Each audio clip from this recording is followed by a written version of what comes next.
everybody, this is Matthew Neuberger, and this is your Training Tip Tuesday.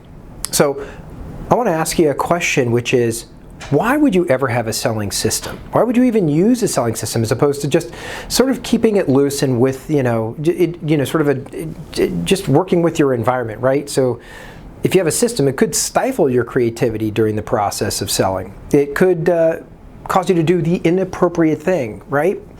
So if you look at any business and you look at how any business operates, whether it's somebody in sales or whether it's an entire business with thousands of employees, the reason systems exist is so that you can create a consistent outcome.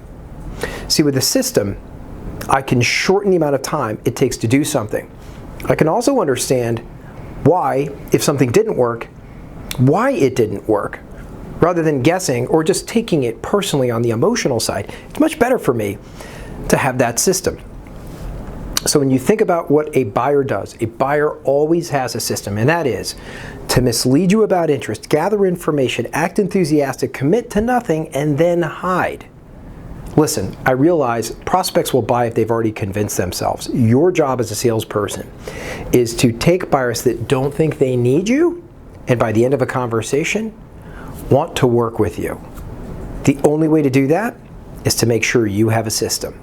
So, if you have questions about our system and you'd like to know more, let us know. But make sure whatever you do, you figure out what your system is so that you don't fall victim to the prospect system, which typically leads to them hiding and you not feeling so great about yourself. Instead, create a system where you have the opportunity to understand what worked, what didn't, save time, and ultimately feel like you have equal business stature with that prospect. So, those are some reasons why to have a system. Based on that, why do you think you should have a system? Well, that's our Training Tip Tuesday. I look forward to your comments, but until we speak again, good selling.